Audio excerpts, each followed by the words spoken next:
आज अगर समय को करोड़ों साल पीछे ले जाया जाए, क्योंकि उस समय पृथ्वी पर राज था ऐसे जीवों का जिनकी एक दहाड़ से जंगल कांप उठते थे। लेकिन क्या तुम जानते हो, डायनासोर्स शुरुआत से इतने विशाल नहीं थे। ये छोटे रेप्टाइल से इवॉल्व हुए थे। और सबसे बड़ा सवाल, जो जीव 16 करोड़ साल तक पृथ्वी पर राज करते रहे, वो अचानक खत्म कैसे हो गए?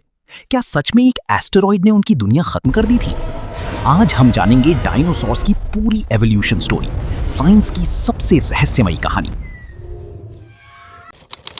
लगभग 4.5 अरब साल पहले पृथ्वी बनी। शुरुआत में पृथ्वी आग का गोला थी।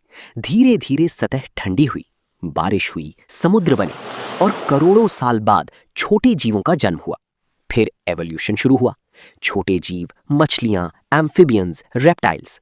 यानी डायनासोर सीधे अचानक पैदा नहीं हुए थे, वे रेप्टाइल्स की एवोल्यूशन का हिस्सा थे। उस समय पृथ्वी पर आज की तरह अलग अलग महाद्वीप नहीं थे। पूरी धरती एक विशाल सुपर कॉन्टिनेंट थी, जिसे वैज्ञानिक पैंजिया महाद्वीप कहते हैं। पैंजिया के चारों तरफ एक विशाल महासागर था। इसी एक महाद्वीप पर शुरुआती डायनासोर्स ने इवॉल्व होना शुरू किया।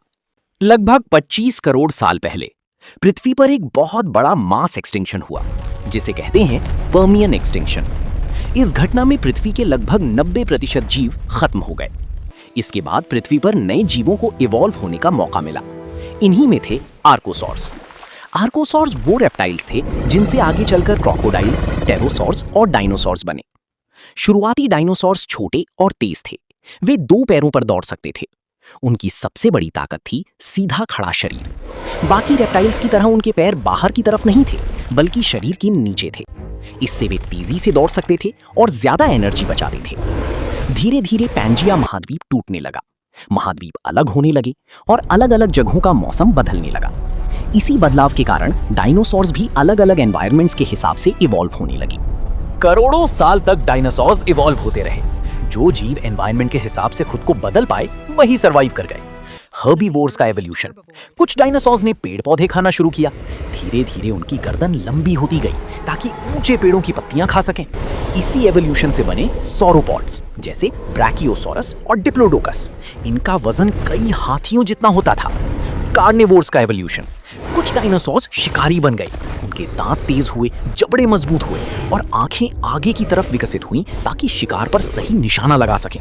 इसी एवोल्यूशन से बना टायरैनोसॉरस रेक्स। टी-रेक्स का बाइट फोर्स इतना शक्तिशाली था कि वो हड्डियां भी तोड़ सकता था।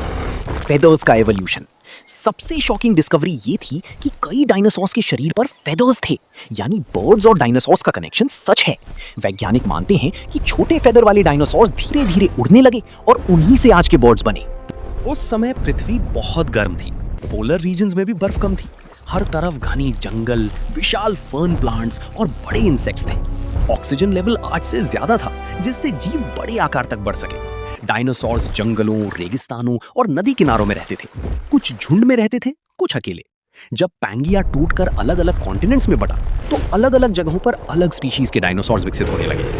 हर्बीवोर्स लीव्स, प्लांट्स और फ्रूट्स खाते थे। वे पूरा दिन सिर्फ खाना खाते रहते थे, क्योंकि उनके विशाल शरीर को बहुत एनर्जी चाहिए होती थी। कार्निवोर्स दूसरे डायनासोर्स का शिकार करते थे। वेलोसिरैप्टर जैसे डायनासोर्स ग्रुप में अटैक करते थे, जबकि टी-रेक्स अकेला शिकारी था।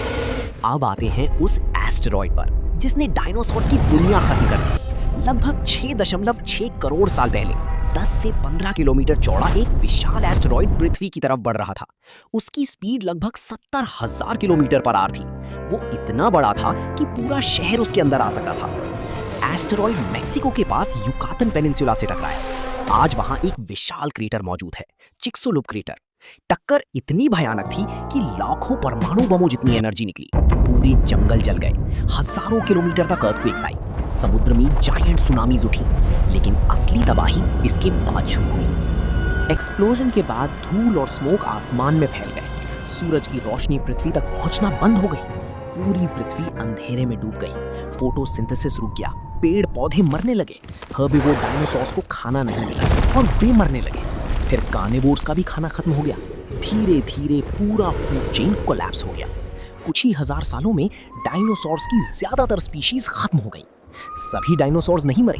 छोटे फेदर वाले कुछ डायनासोर्स सरवाइव कर गए। यही आगे चलकर बर्ड्स बने। मतलब आज की हर चिड़िया कहीं ना कहीं डायनासोर की डिसेंडेंट है।